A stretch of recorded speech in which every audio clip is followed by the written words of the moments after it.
aunty కూతుర అమ్మో Apsara ముస్తాబదిరింది aunty కూతుర అమ్మో అప్సర ముస్తాబదిరింది ముహూర్తం ముందరున్నది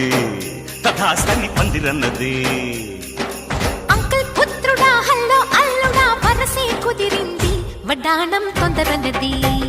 వెడ్డింగ్ డే సిద్ధమైనది పెళ్లిదాకా చేరుకున్న అందాల పిల్లగారు బావున్నారు